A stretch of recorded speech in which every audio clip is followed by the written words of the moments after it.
Nah inilah yang apa namanya, nah termasuk juga dengan ilmu nasab ya, walau jadi ilmu nasab ini. Jadi bisa saja nasab seseorang itu adalah surah wa istifadoh ya, karena pada saat zamannya tidak dituliskan dalam kitab, kemudian tidak tercatat dengan baik misalnya gitu ya.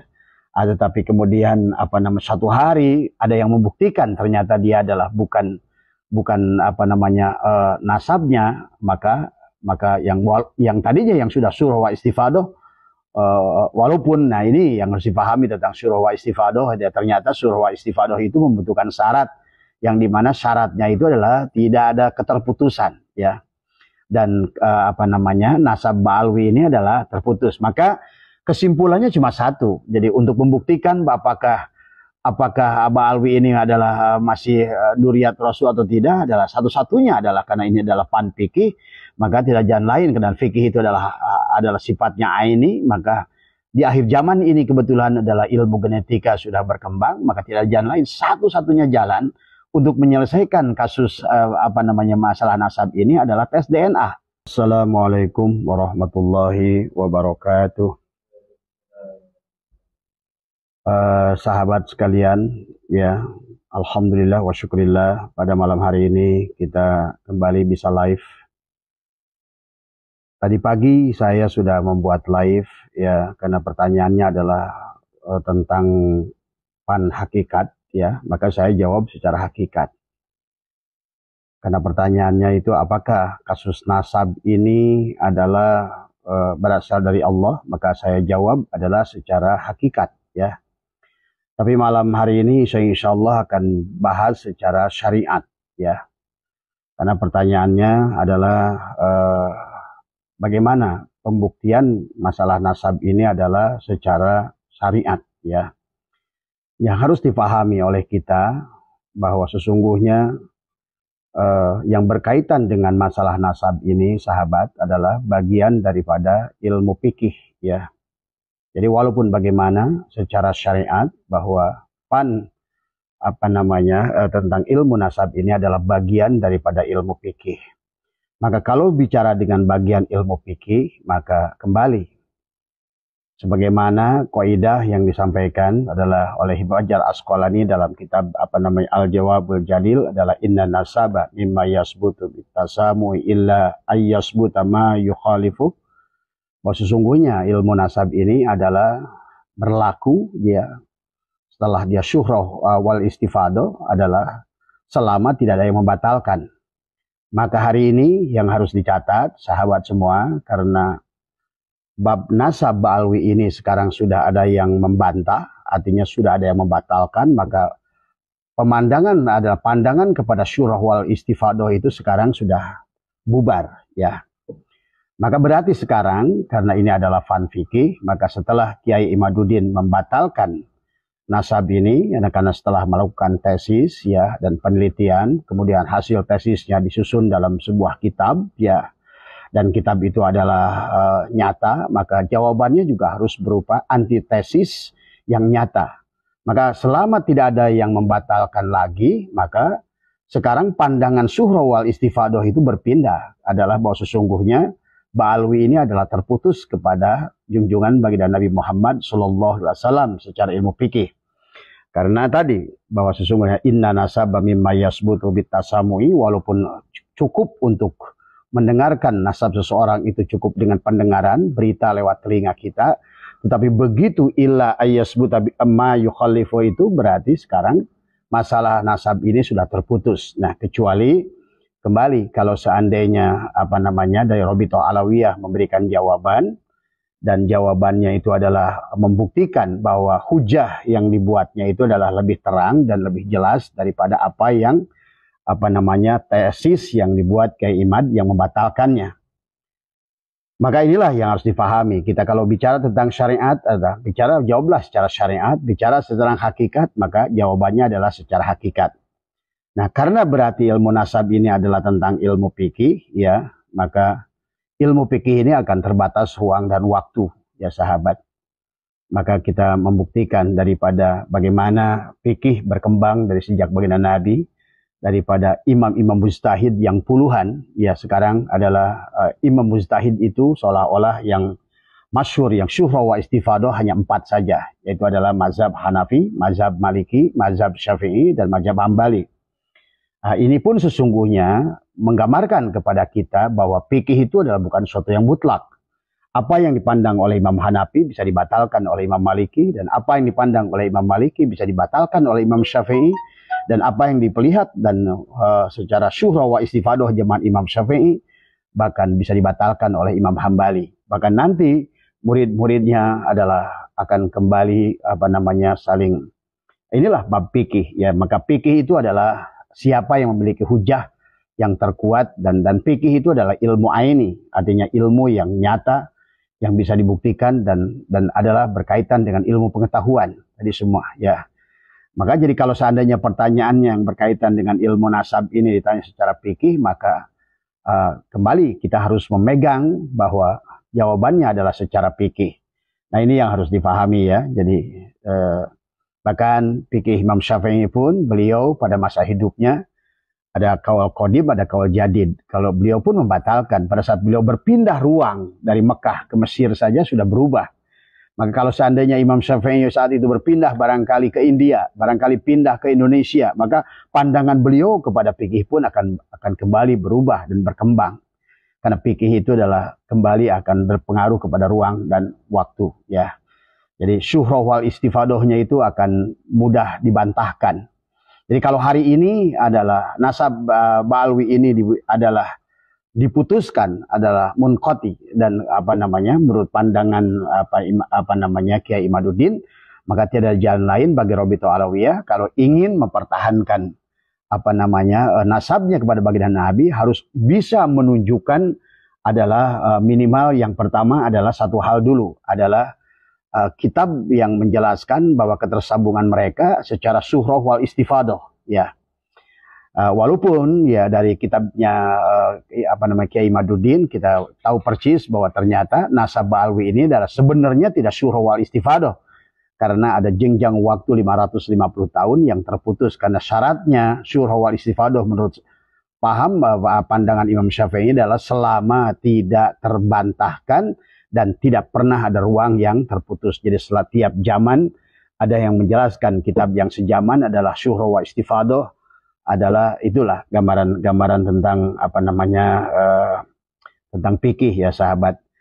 Itulah kenapa termasuk muridnya Imam Syafi'i antara katakanlah karena nanti berkembang menjadi Imam Jainuddin Al-Malibari adalah membuat kitab Fathul Mu'in, kemudian juga adalah siapa Imam Bajuri menulis kitab Bajuri. Dalam dua kitab ini pun ada perbedaan pandangan ya. Di antaranya pada sama-sama Syafi'iyah tadi semua karena beda kurun dan waktu ya. Maka mungkin ke sini apalagi barangkali sekarang tentang dua hal yang diperbincangkan yang berbeda pendapat antara Imam Jainuddin Al-Malibari adalah tentang seorang wanita yang haid adalah tidak boleh masuk ke dalam masjid dan seorang anak yang belum tamyiz tidak boleh juga masuk di dalam masjid. Tetapi berbeda pandangannya menurut Imam Bajuri. Imam Bajuri adalah membantahnya karena tadi yang diharamkan itu bukan perempuannya, tetapi adalah najisnya adalah darah. Tapi kemudian juga yang kedua adalah bahwa haramnya seorang anak itu masuk ke masjid adalah bukan anaknya, tetapi adalah anak yang belum tamyiz, adalah dihusnudoni bahwa mereka itu tidak akan mampu menahan air kencing dan kotorannya. Tetapi kata menurut Imam Bajuri, selama masih bisa najisnya itu adalah terjaga, maka terbantah. Nah inilah fikih ya sahabat. Jadi fikih itu adalah walaupun sudah syuhra wa istifadah ulama ini, tapi kemudian juga bisa dibantah ya oleh ulama yang lain. Nah inilah yang nah, termasuk juga dengan ilmu nasab ya. Walau jadi ilmu nasab ini. Jadi bisa saja nasab seseorang itu adalah syuhra wa istifadah ya. Karena pada saat zamannya tidak dituliskan dalam kitab, kemudian tidak tercatat dengan baik, misalnya gitu ya. Tetapi kemudian satu hari ada yang membuktikan ternyata dia adalah bukan nasabnya, maka yang tadinya yang sudah syuhra wa istifadah, walaupun nah ini yang harus dipahami tentang syuhra wa istifadah, ternyata syuhra wa istifadah itu membutuhkan syarat, yang dimana syaratnya itu adalah tidak ada keterputusan ya. Dan nasab Ba'alwi ini adalah terputus. Maka kesimpulannya cuma satu. Jadi untuk membuktikan apakah Aba Alwi ini adalah masih Duriyat Rasul atau tidak, adalah satu-satunya adalah karena ini adalah fan fikih, maka tidak jalan lain karena fikih itu adalah sifatnya aini, maka di akhir zaman ini kebetulan adalah ilmu genetika sudah berkembang, maka tidak jalan lain, satu-satunya jalan untuk menyelesaikan kasus masalah nasab ini adalah tes DNA. Dan tes DNA itu adalah nyata tadi semua ya, karena kalau saya mengumpamakan ya dalam kita orang NU Ahlussunnah wal Jamaah adalah untuk untuk menentukan satu Syawal atau menentukan satu Ramadan ya, walaupun secara hisab ya, hisab itu adalah seumpama kita adalah menemukan kitab yang sejaman. Maka untuk menentukan nasab seseorang bisa secara hisab, dalam arti adalah bagaimana meneliti mereka apakah surah wa istifadah dari kitab-kitab yang sejaman yang terus akan menceritakan keberadaan mereka tadi semua. Tetapi kembali pada saat-saat ini adalah teknologi yang paling tinggi adalah yang untuk membuktikan hasil hisabnya tadi adalah benar atau tidak, kembali adalah sebagaimana kita pada saat untuk menentukan satu Ramadan ataupun menentukan adalah satu Syawal adalah dengan ru'yatul hilal tadi semua. Maka ru'yatul hilal itu adalah seumpama adalah tes DNA. Tes DNA itulah ru'yatul hilal. Maka tidak akan ada perdebatan sebenarnya kalau seandainya, karena kalaupun katakan ya sekarang ditemukan adalah kitab yang mereka membuat antitesis sehingga apa yang dikatakan Kiai Imad itu adalah tidak benar, maka tetap kalau menurut saya adalah di penghujungnya, walaupun Mbak Alwi itu bisa membuat kitab antitesis dan menunjukkan kitab yang sejaman dan kemudian ada catatan yang dari ilmu pengetahuan yang nyata, maka kembali karena di akhir zaman ini ada teknologi DNA, maka kembali supaya ini adalah tadi adalah maka maka dengan tes DNA inilah satu-satunya. Betul yang dikatakan bahwa tes DNA adalah tidak bisa dijadikan untuk menentukan nasab, tetapi kembali dengan tes DNA bisa kita mengetahui seseorang itu nasabnya kepada siapa. Kan masalahnya sekarang sudah terjadi perseteruan tadi semua ya. Kalau tidak ada perseteruan sebetulnya tidak ada masalah tadi semua. Nah, ada berkaitannya, jadi kalau menurut saya ada beberapa kiai yang selalu mengatakan bahwa kita tidak boleh melupakan Ba'alawi karena mereka adalah banyak ulamanya.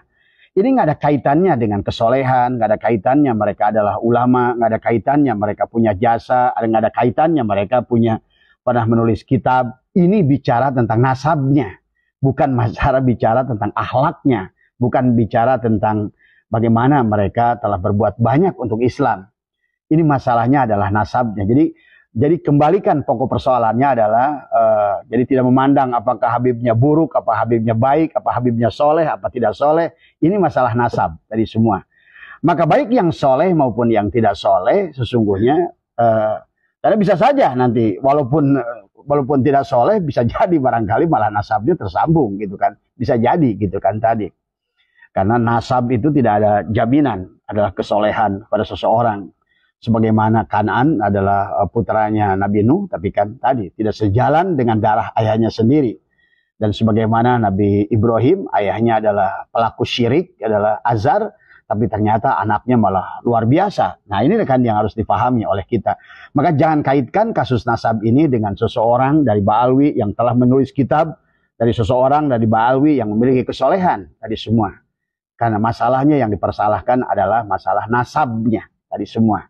Jadi pengakuannya adalah kepada kepada seseorang yang memiliki kemuliaan tadi semua. Jadi maka kalau menurut saya adalah solusinya kalau ditanya secara fikih karena nasab ini adalah ilmu fikih maka kembali dan sekarang di akhir zaman itu sudah ada tes DNA, maka yang paling adil, yang paling baik kepada semua adalah dengan pembuktiannya seperti orang mau menjual emas tadi semua. Kata orang ini emas asli, ini emasnya 18 karat. Atau kata ini enggak, ini 24 karat kata yang mau jual. Tapi kata yang beli, kalau lihat dari warnanya ini 18 karat ini. Atau barangkali malah ini emasnya sepuhan, bukan emas. Dalamnya adalah besi gitu kan tadi. Maka tidak ada lagi solusinya. Maka adalah pengetesan tadi semua. Maka ada alat untuk mengetes emas. Maka dengan kadar berapa emas itu. Dan itulah yang bisa membuktikan adalah dengan karena ini adalah bab fikih adalah harus dites supaya ini tadi semua. Jadi itulah sahabat ya. Jadi saya ini bertanya ini yang macam-macam tadi semua. Saya ditanya pagi tentang hakikat tadi semua, maka saya jawab hakikat tadi semua ya. Jadi tetap kalau kita bicara bagaimana menurut pandangan Allah, berarti pandangannya secara hakikat. Tapi kalau malam ini pertanyaannya bagaimana kalau gitu bah tadi secara hakikat, secara syariatnya, tetap maka dalam diri kita maka ada pandangan syariat, ada pandangan thariqat, ada pandangan hakikat, ada pandangan ma'rifat. Jadi kita harus menjawab ilmu itu sesuai dengan pannya masing-masing. Itulah kenapa pandangan kita manusia ada yang disebut dengan ro'a, ada yang disebut dengan nadhara, ada yang disebut dengan basyiroh, ada yang disebut dengan absar. Kalau pandangan secara ro'a, berarti yang dilihat adalah tadi cangkangnya tadi semua.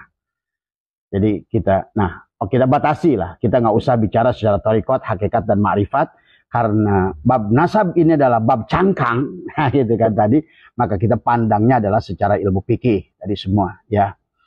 Maka kesimpulan saya kalau bicara soal ilmu fikih, maka sekarang kalian Ba'alwi ini sudah terputus karena sudah ada yang membatalkan.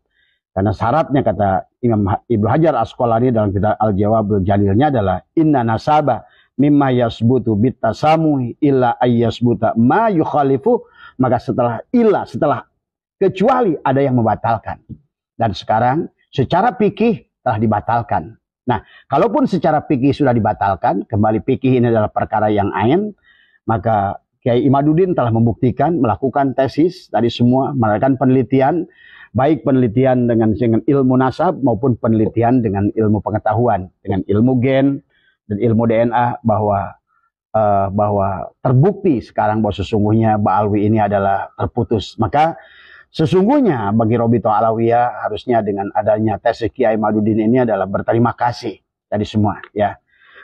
Berterima kasih karena kalau ingin menyelesaikan masalah ini adalah harusnya mereka bertemu, dan saya berharap kepada PBNU, kepada MUI adalah menjadi wasit yang baik tadi semua.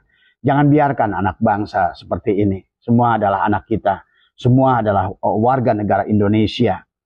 Dan ingat bahwa sesungguhnya kan tadi saya sudah bahas pagi secara hakikat, pada dasarnya tidak ada perkara yang datang pada kita la tataharraku zarratun illa biidnillah, dan selalu bahwa sesungguhnya apa yang dikatakan baginda Nabi, perbedaan itu adalah rahmat, selama perbedaan adalah untuk menyatukan bukan untuk memisahkan. Maka juga saya mohon kepada sahabat baik pendukung Kiai Imaduddin maupun pendukung Ba'alwi adalah jangan sesuatu itu didorong dengan emosional. Ingat, di dalam ilmu Allah tidak ada sesuatu untuk memecahkan. Bahkan Allah menyuruh kita adalah selalu wa'tasimu bihablillahi jami'an. Selalulah kita adalah untuk selalu adalah berjamaah dalam segala perkara. Makan diajarkan kita berjamaah. Bahkan kenapa kita juga adalah bagaimana kita harus jam'u antara diri dohir dan diri batin tadi semua. Karena intinya adalah Islam itu menyatukan bukan memecahkan tadi semua ya. Maka kasus ini kalau dipandang secara syariat, mungkin Kiai Imaduddin membantah itu adalah dengan menulis tesis bahwa sesungguhnya Ba'alwi ini berdasarkan penelitian yang nyata dari abad kedua, abad ketiga, abad keempat, kemudian sampai adalah abad ke-9, bahwa kisah Imam Ubaidillah ini adalah tidak nyata, maka tidak ada jalan lain kepada kita. Karena tadi, untuk membutuhkan hitungan hisab kita tentang apakah kita bisa melihat hilal atau tidak, maka kembali kita adalah wajib melakukan ru'yatul hilal tadi semua. Nah, ru'yatul hilal kepada nasab ini adalah dengan tes DNA. Karena tidak ada lain. Karena dengan tes DNA adalah dari lembaga yang resmi, adalah dari lembaga yang independen, yang merdeka, yang tidak akan berpihak kepada manapun. Maka inilah membutuhkan pemerintah, PBNU dan juga MUI adalah Departemen Agama, adalah yang disaksikan nanti oleh kepolisian, kejaksaan, dan adalah kemudian kembalilah bersatu anak bangsa ini semua. Karena kalau seandainya ini dibiarkan, yang dikhawatirkan adalah nanti adalah pihak yang ketiga yang ingin mengadu domba anak bangsa ini, dan ini sekarang sudah kelihatan tanda-tandanya. Saya tidak menginginkan bahwa ini akan menjadikan bentrokan fisik antara pendukung Kiai Imaduddin dan adalah pendukung daripada Robito Alawiyah. Maka segeralah kepada pemimpin-pemimpin Robito Alawiyah, mulailah bijaksana, dan juga kemudian dari pihak kami sebetulnya dari PWI adalah sudah melakukan pendekatan dengan Kiai yang luar biasa untuk bisa menyatukan kembali ya tadi semua ya.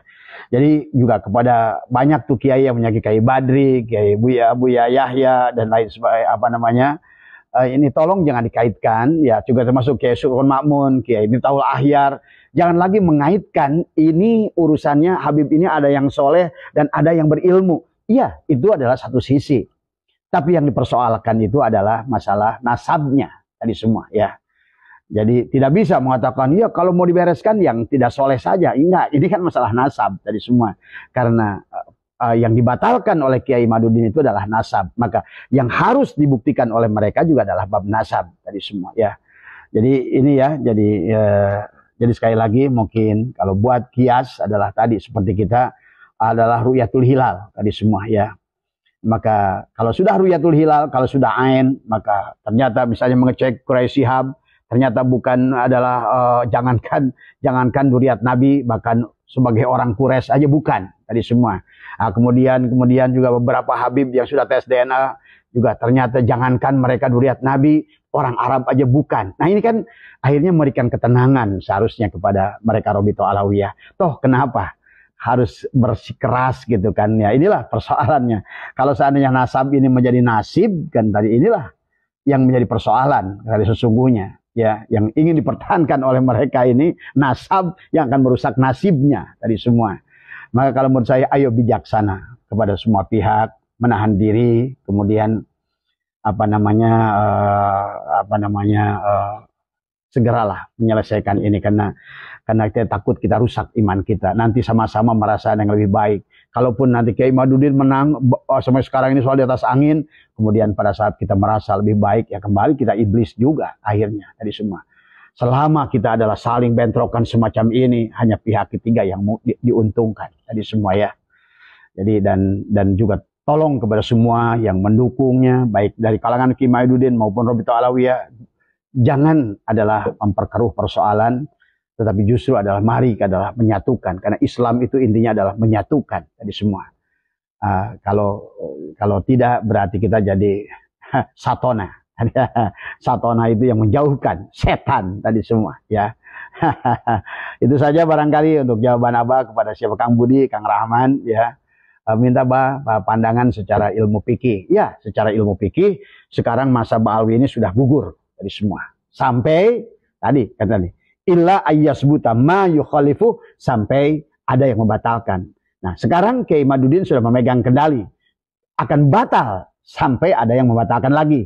Dengan tadi Kiai Imaduddin sudah memastikan ternyata Ba'alwi ini adalah terputus. Ternyata nanti di tes DNA adalah tersambung, maka batalah pandangan Kiai Imaduddin. Dan saya yakin Kiai Imaduddin akan menerima itu, karena dari ceramah-ceramah beliau bukan hanya untuk membegal nasab, tapi justru kalau menurut saya adalah ini adalah para Robito Alawiyah ini adalah para habaib ini harus berterima kasih dengan Kiai Imaduddin, supaya untuk membuktikan bahwa menyambungkan nasab kita kepada orang yang mulia itu adalah tidak mudah. Apalagi akan merusak kepada orang yang disandarkannya itu tadi semua ya. Itu saja barangkali singkat saja dari Abah ya kepada semua sahabat yang bertanya yang tentang bahasa Ba'alwi ini. Kalau ditanya ke Abah, maka Abah mengikuti Kiai Imaduddin bahwa nasab Ba'alwi ini sudah putus sampai tadi ada lagi yang membatalkan. Maka kalau ingin selesai satu-satunya jalan sahabat, walaupun masing-masing sudah punya hisab dari semua, hitungan hisab seperti kita mau melihat satu Syawal. Ayo tadi semua, kalau seperti Muhammadiyah dan NU, Muhammadiyah menentukan satu Ramadan dengan hisab, tapi NU untuk menentukan satu Ramadan selain hisab hanya diperlukan kitab sejaman dari kitab-kitab nasab, itu adalah ibaratkan hisab, tapi kembali untuk aininya maka tidak jalan lain adalah dengan tes DNA. Insya Allah, karena dengan tes DNA ini akan aman kepada semua, selesai urusan. Akhirnya kita kembali bisa bekerja. Dan kita dikhawatirkan dalam ribut urusan nasab ini, Ijrail datang memanggil, sementara masih ada kemarahan, ada godob, kemudian juga ada kesombongan, kibir di dalam hati. Maka dikatakan oleh dalam la yadkhulul jannata man kana fi qalbihi misqala dzarratin min kibri. Nanti yang menang merasa sombong, yang kalah merasa terhina. Inilah yang dikhawatirkan, yang ditakutkan. Itu saja barangkali, mudah-mudahan dari sedikit pandangan Abah tentang nasab ini yang berkaitan dengan ilmu fikih, maka fikih mengajarkan demikian. Dan fikih walaupun sekarang sudah dibuat keputusan, nanti kemudian bisa jadi yang sudah syuhrah wal istifadah akan kembali dibantah, akan dibantah. Itulah fikih ya sahabat. Maka saya katakan tadi, kalau Imam Syafi'i masih hidup sampai sekarang, mungkin sudah kaul jadid yang ke-1000 tadi semua. Dari pandangan beliau akan dibantah oleh beliau, pandangan beliau dibantah oleh beliau. Inilah fikih adalah bukan ilmu mutlak, akan mengikuti ilmu pengetahuan, akan ada ruang dan waktu tadi semua. Ya. Maka sebetulnya masih banyak yang harus kita bahas dalam ilmu fikih, termasuk dalam sholat safar dan lain sebagainya. Karena sekarang apa yang sudah kita pelajari dalam kitab-kitab fikih tentang sholat safar, bagaimana sholat yang dijamak, bagaimana sholat yang dikosor, sekarang ini sudah harus kembali dibahas. Karena seperti saya terbang dari Singapura, saya terbang naik Concorde dulu dengan pesawat yang Prancis, terbang ke Cina. Saya sholat duhur adalah di Singapura, ternyata ke sana masih duhur. Dan menurut hitungan fikih, fikih itu berlaku di ruang dan waktu. Maka saya dalam hitungan fikih harus sholat duhur lagi di Cina itu tadi semua. Ini sekarang bisa terjadi dengan teknologi ya sahabat. Maka tidak bisa kita menolak ilmu pengetahuan tadi semua ya. Jadi termasuk sekarang, dulu yang disebutkan sholat qasar itu adalah sholat bagaimana kata baginda Nabi diperhitungkan dengan unta tadi semua. Adalah kelelahan tadi. Ada tingkat masyakot yang ada namanya yang menyusahkan, yang memberatkan tadi semua. Tetapi kalau sekarang dengan teknologi yang ada, maka terbang 1000 kilo ke Surabaya begitu tidak melelahkan. Nah ini pun kita, nah inilah maka kembali kata saya, fikih ini akan berpengaruh kepada teknologi, fikih ini akan berpengaruh kepada ruang dan waktu, apalagi dengan ilmu nasab ini. Nah hari ini setelah sedang lagi memuncaknya adalah berkembangnya ilmu genetika, timbullah masalah nasab ini. Kalau menurut saya ini kehendak Allah adalah untuk kembali mengkiusi tadi semua apa yang sudah diaku selama ini surah wa istifadah ratusan tahun, ternyata bisa batal atau bisa menguatkan. Jadi bagi Robito Alawiyah nggak usah takut ya. Kalau memang bukan, ya kenapa harus ngotot ngaku duriat tadi semua ya. Bahkan kalau seandainya ngaku duriat kepada yang bukan duriatnya, Nabi Muhammad saja ditegur oleh Allah pada saat Zaid bin Muhammad digantilah kembali menjadi Zaid bin Haritsah tadi semua ya. Itu saja, mudah-mudahan Kang Budi, Kang Rahman, Kang Ujang semua yang bertanya tentang nasab dalam ilmu fikih dan bagaimana pandangan Abah. Menurut pandangan Abah, Habib ini sudah terputus sampai Habib itu sendiri membuktikan adanya kitab. Setelah ada kitab, tetap hanya kitab baru sampai kepada nasab, kepada hisab, tetapi kembali untuk aininya harus ada ru'yatul hilal adalah dengan tes DNA.